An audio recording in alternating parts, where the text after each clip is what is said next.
Olá pessoal, tudo bem com vocês? Professor Marcelo falando. Queridos, hoje nós vamos aí o nosso assunto, o campo e a cidade no Brasil, tá?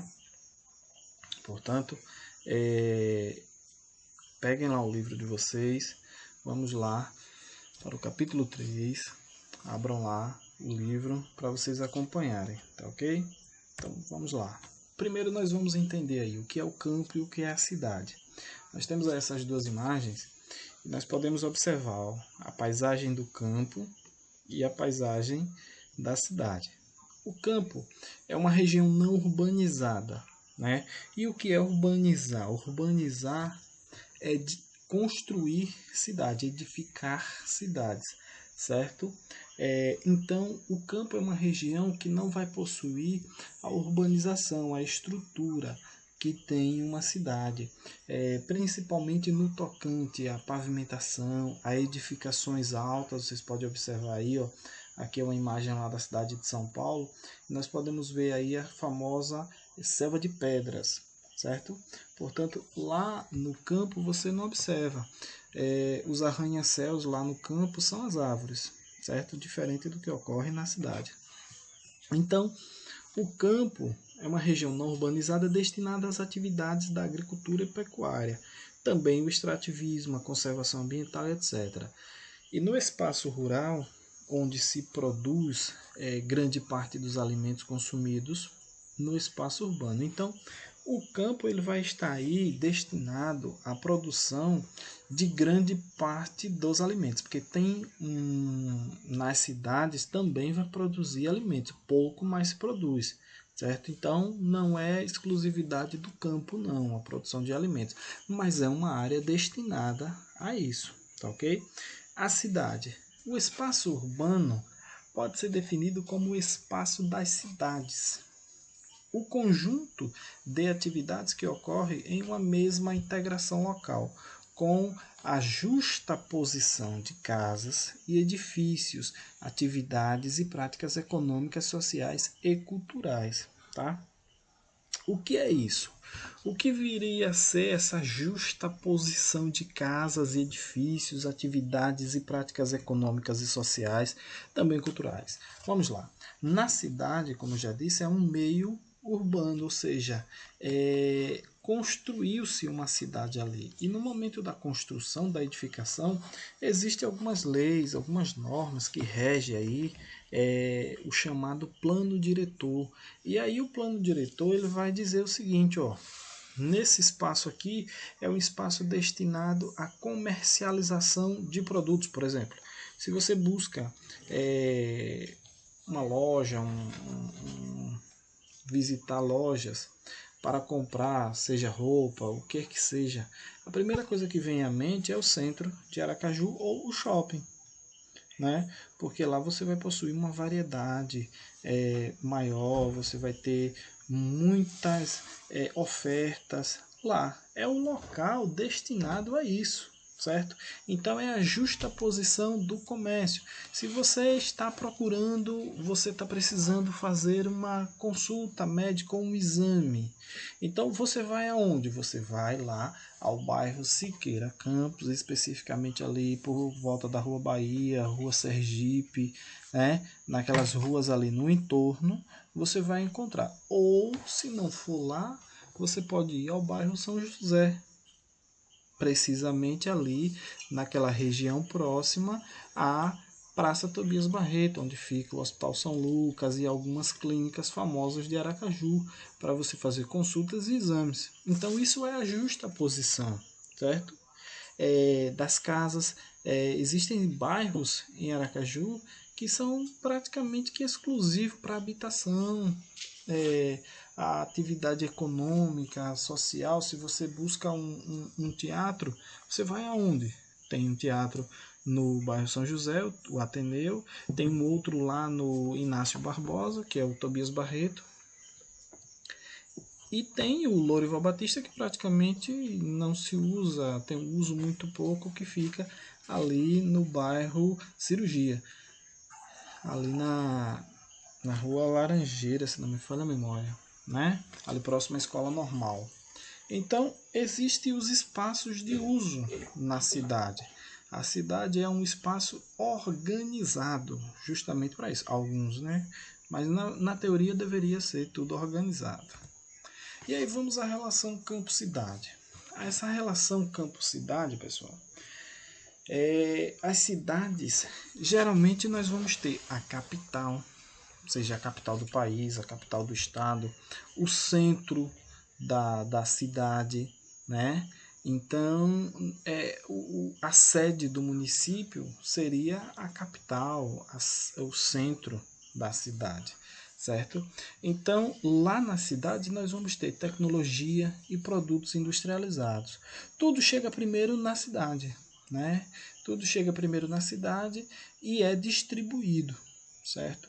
E no campo nós vamos ter o quê? No campo nós vamos ter as áreas rurais, produção de alimentos e matéria-prima. E tem um detalhezinho aí, pessoal, que é o seguinte: o campo é o produtor agrícola, ele produz, envia para a cidade e investimentos também. Além da produção agrícola, tem também investimentos que saem do campo para a cidade. Por quê? Porque o campo, essa produção agrícola aqui, ela é geradora de riqueza, geradora de bens. Então, esses bens, eles vêm também para a cidade. De que forma? Em forma de mercadoria, em forma até mesmo de recurso, capital, tá? E da cidade? Da cidade vai para o campo o quê? Produtos industrializados, ó, os produtos agrícolas, vêm para cá e volta para o campo industrializados. E serviços, em troca desses investimentos aqui, nós temos aí também a oferta de serviços para o campo, serviços bancários, financeiros, e uma infinidade aí, consultoria, tudo isso para o aprimoramento e melhoramento do campo. E aí, pessoal, da cidade vai vir para o campo o quê? Investimentos e tecnologia. Investimentos e tecnologia. E o campo vai ofertar o que aí? População. Lembra do êxodo rural? Lembra da população que migra do campo para a cidade para trabalhar? Então, o campo e a cidade eles vão viver meio que em simbiose, um dependendo do outro. Ambos dependem um do outro, certo? Os investimentos agrícolas que saem de lá do campo, eles chegam na cidade e a cidade em troca também tem investimentos, tá ok? Que são lançados de volta para o campo. E aí, pessoal, no campo nós vamos ter aí a agricultura e a pecuária, também o extrativismo, né?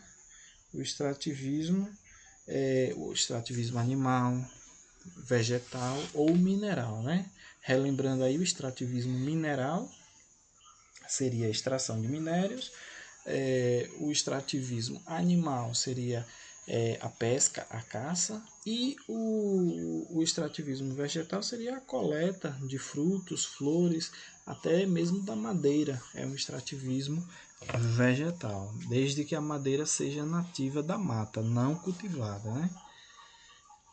E aí, a agricultura e a pecuária são atividades que têm a finalidade de produzir alimentos e fornecer matéria-prima, como couro, é uma matéria-prima que é transformada e enviada para a cidade. Para a transformação industrial. Na agricultura, pessoal, nós vamos ter aí o plantio, na pecuária a criação de determinados rebanhos, né?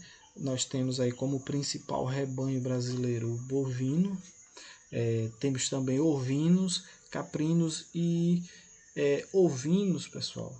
Pelo amor de Deus, sempre que eu falo de ovinos, o pessoal associa a galinha, né? O frango. Não é não. Não, professor, mas não é ovino, bota ovo. Não, não tem nada a ver uma coisa com a outra. Quando se fala de frangos, aí são as aves. Aves, que aí se refere no geral a frango, todo tipo de ave, avestruzes e aí vai. Quando fala de ovinos, são ovelhas, certo? E ovelha não bota ovo, ovelha produz lã e carne, certo? também leite, mas o leite de ovelha é mais usado para produção de queijos, certo? Não é para o consumo mesmo, não. Tá ok? Então, sempre que vocês ouvirem falar de ovino, associa ovelha. Então, nós temos ovinos, nós temos caprinos, nós temos esses rebanhos aí que são muito utilizados e tem uma alta rentabilidade para a pecuária brasileira.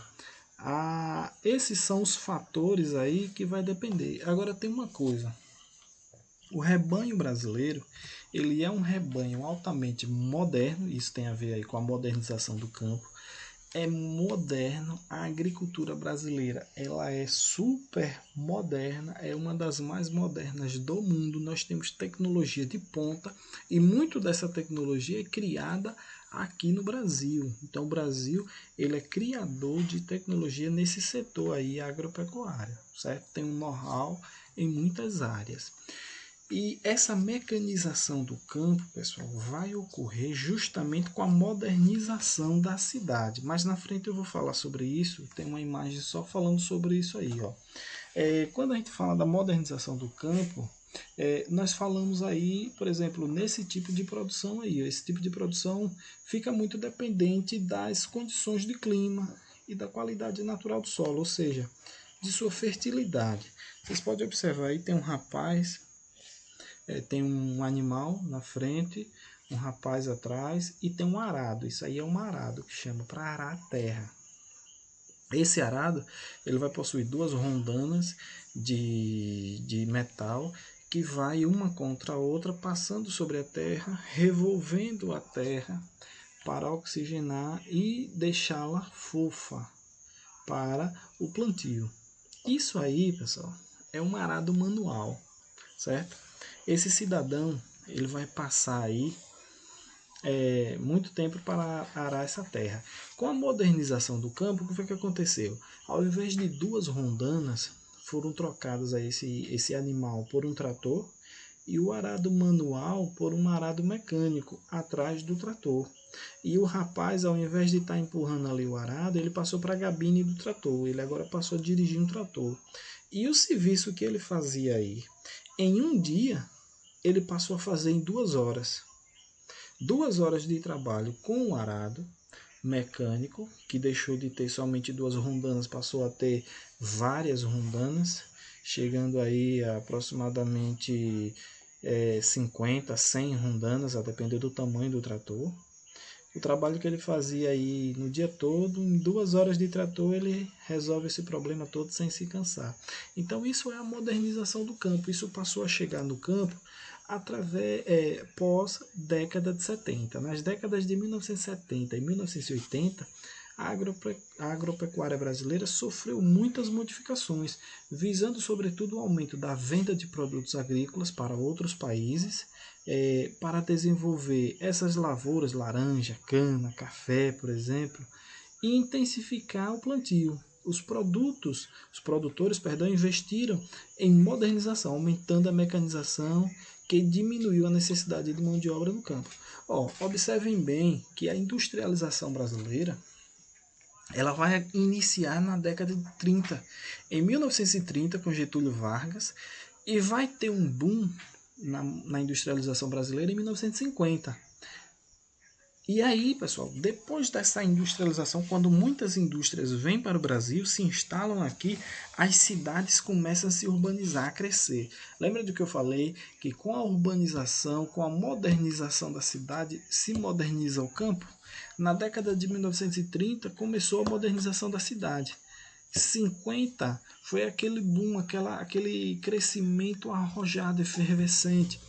Em 1970, esse crescimento, esse desenvolvimento, ele chega ao campo. As décadas de 70 e 80 foram décadas de muito desenvolvimento e modernização no campo brasileiro, certo? Depois da modernização da cidade, essa modernização ela avança e chega ao campo, tá ok? Então, nós temos aí, em 1980, o uso de tratores no Brasil era de 543.000 543,6 mil tratores em 1980.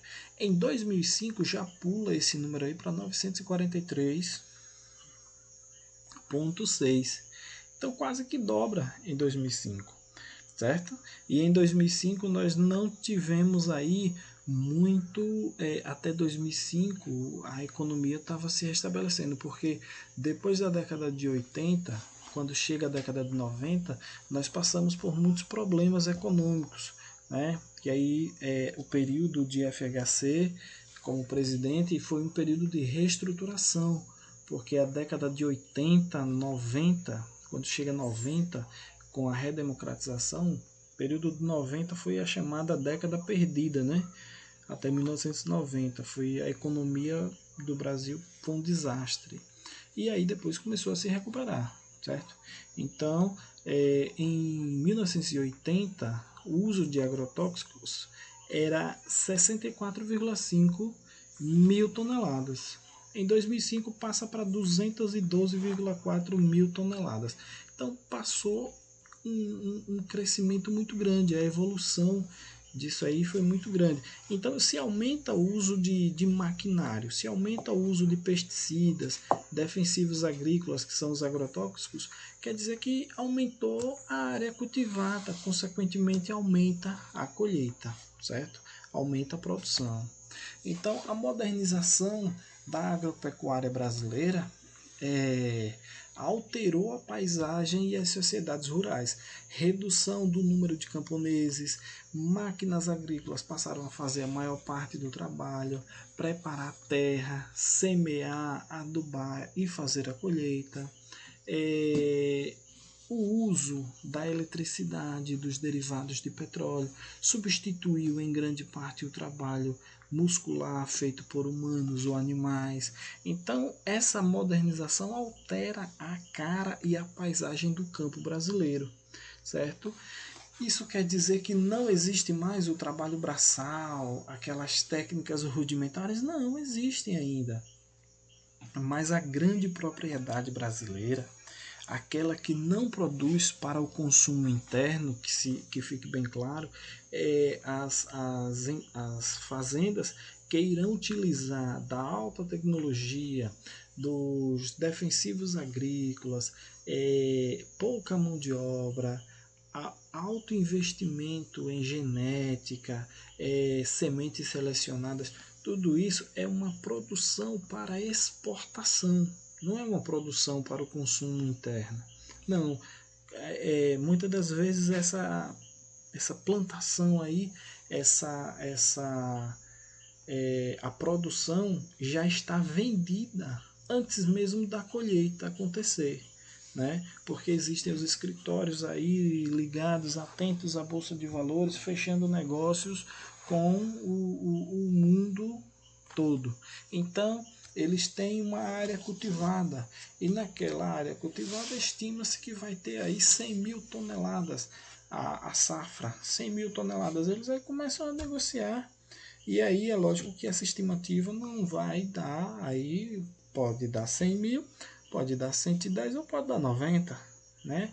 Então eles não vão comercializar tudo, eles comercializam geralmente 80% da sua produção e deixam os 20% para ver aí se deu a mais, se deu a menos, para compensar, tá ok? Então, essa modernização até a década de 90, pessoal, no campo eram poucas as residências que possuíam energia elétrica, certo? Aqui no nosso estado, até mesmo a década de 90 aí até acredito que 95, 97 por aí, não existia energia elétrica em toda casa.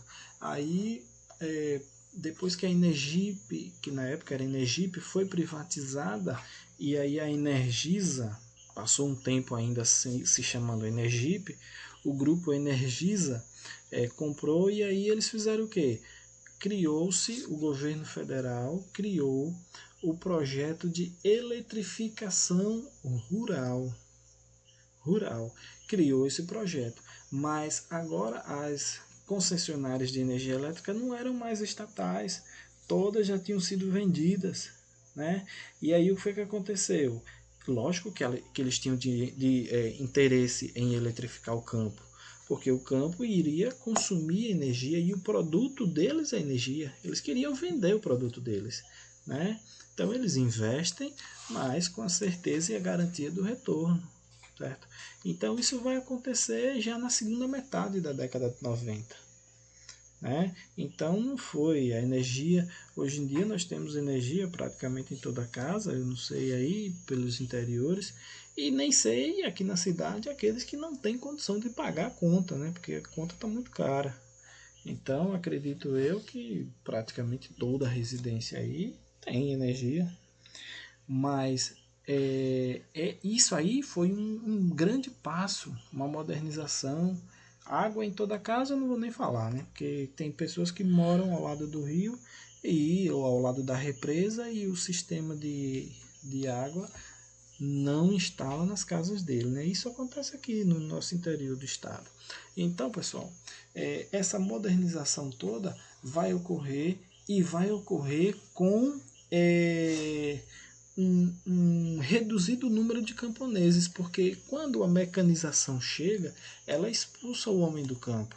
E o homem não tem mais uma fazenda que usava o arado manual para fazer o serviço, usava aí 20 homens. Agora só vai usar um trator. Então 19 estão desempregados. Só vai ficar um. Então esses 19 vão para onde? Vêm para a cidade em busca de novas oportunidades. Ok? E aí o que é que vai acontecer? Vai acontecer o que nós chamamos de estrutura fundiária.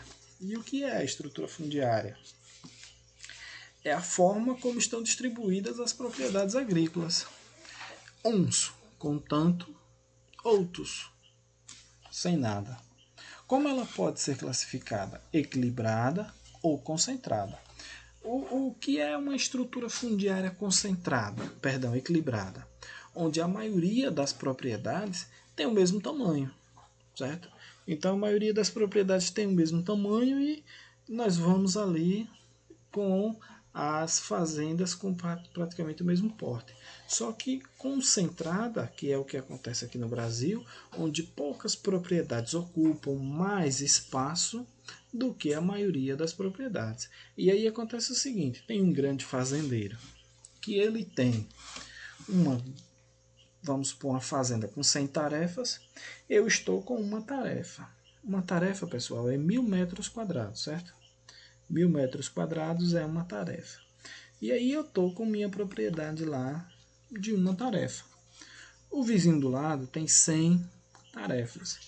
Ele quer comprar a minha tarefa, que ele quer ficar com 101. Eu não vendo. Só que o meu vizinho, que tinha 10 tarefas, vendeu a ele.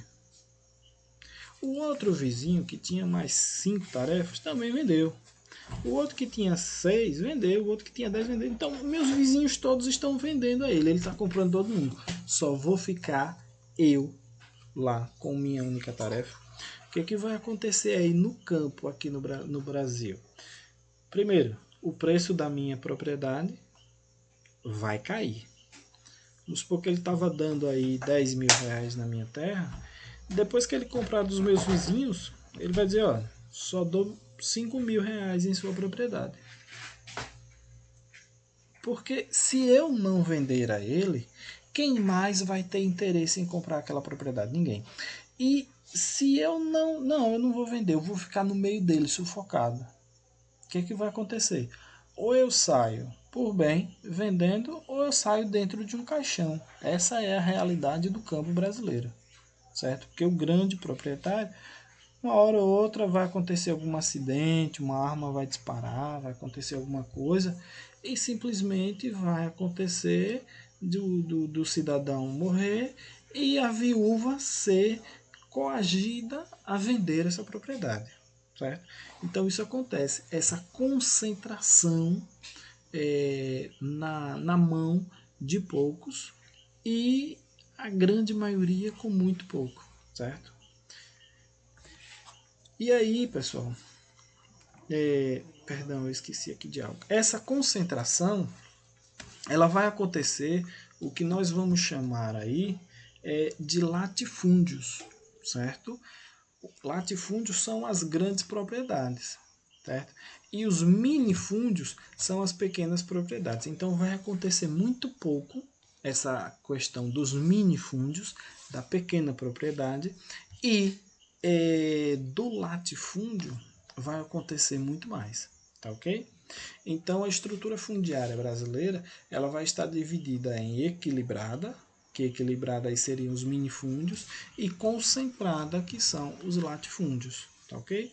Pessoal, essa foi a nossa aula de hoje. Eu espero que vocês tenham gostado. Na próxima aula aí nós vamos continuar esse assunto, tá ok? Forte abraço.